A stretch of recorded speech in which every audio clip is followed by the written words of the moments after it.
It's Amanchu. Welcome to Minecraft Bedrock vs. Java, where I play both versions of the game and compare them. Today I want to talk about beacons. I have the ingredients now to make beacons, and when I say beacons I mean plural, like as in a lot of them.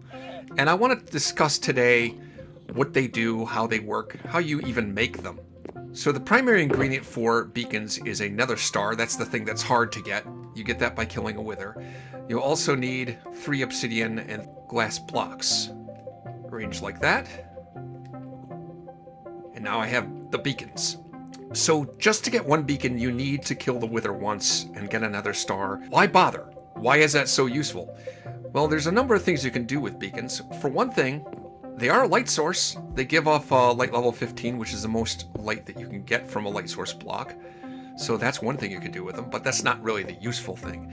If you put them on top of a platform of blocks, iron blocks, emerald blocks, gold, diamond, or netherite in this case, if you put them on a 3x3 set of blocks, that will give you a level 1 beacon. And with that, it gives me the ability to add a couple of different powers. I could either have speed or I could have haste.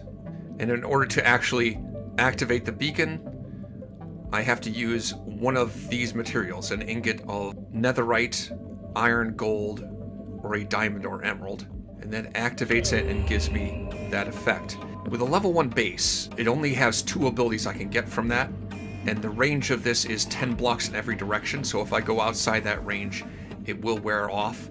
The duration is going to be about 9 seconds or so once I leave that area. If I make a level 2 beacon, that's a 3x3 on top of a 5x5 set of blocks. And also note, it's a solid layer of blocks. It's not just a ring. That unlocks jump boost and resistance as well. I can get one of those abilities. If I have a level 3, notice here that I have emeralds and gold because I didn't have enough gold to make 3 levels all out of solid gold blocks. You can use any combination of those blocks. This additionally unlocks strength. And a 4-level base, which has a 9x9 level, and a 7x7 level, and a 5x5 level, and a 3x3 level on top, gives me a fully powered beacon. That allows me to not only have any of these effects, but I can also add a secondary effect of regeneration, or whatever the primary effect I chose was at level 2. So if I choose speed, I can choose as secondary power speed 2. If I choose haste, I can choose a secondary power haste 2. Now haste 2 is one of the more useful abilities this beacon gives, and let me go down to my quarry and demonstrate why. I set up down here a beacon.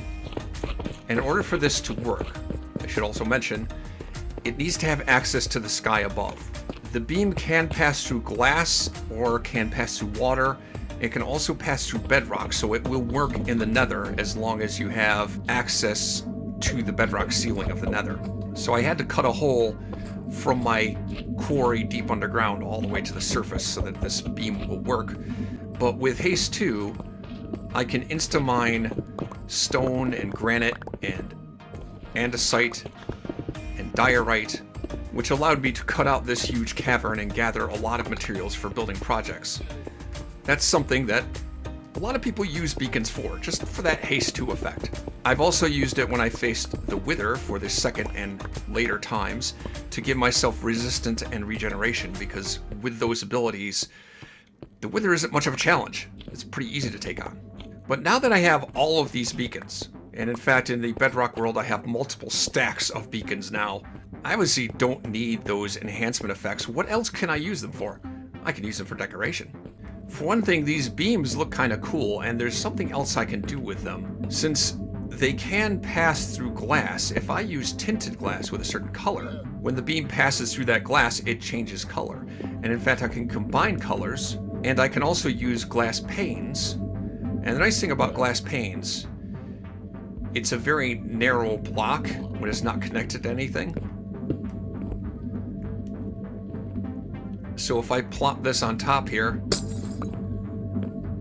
you can't even see it inside the beam, but that is a red tinted glass pane combined with the blue glass below it, and I get a purple beam. so I can combine different colors of glass to get different colors of beam. But if I'm going to use these for decoration, there's a significant parity difference between Bedrock and Java. In Bedrock Edition, these beams are visible up to 64 blocks away in every direction. So if I travel very far away, I can't see the beams. I got to get relatively close before the beams can be seen.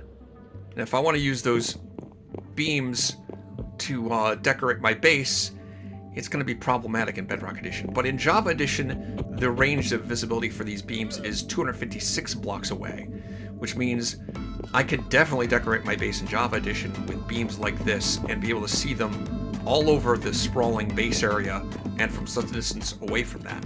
So my plan for today is to take all of the nether stars I have, turn them into beacons, and decorate my base with these beacons in various ways. I'm going to get started on that in my Bedrock world, and check out this time lapse of me decorating my Java world base with beacons as well.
Well, I ran into some technical difficulties here. Pro tip, if you're going to record a time lapse, remember to start recording before you start building. But anyway, here is kind of an overview of the finished product of what I made in my Java world. I don't know if I'm 100% happy with what I ended up with.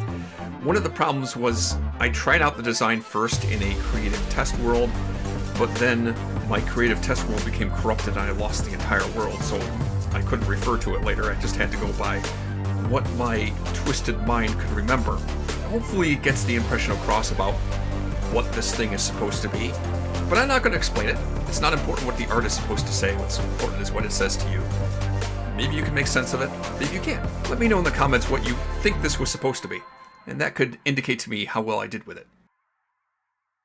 And now I'm back to my Bedrock world. Here, instead of using the beacon beams, I actually made lamps out of the beacons to light up a nice pathway that I built, going from my Woodland Mansion base over to where my bamboo and cactus farms are, and also another path over there leading from my Woodland Mansion base over to where my gold farm is.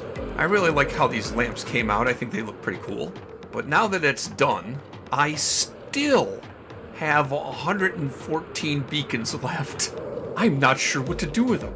I have about a stack of them left in the Java world as well. I don't know what to do with the rest of these. If you have any ideas, let me know in the comments. What am I gonna do with all these beacons?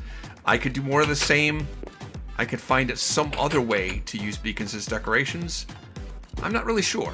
I thought it was high time I got into explaining what these beacons are good for, what you can do with them, and try and find some unconventional ways to use them.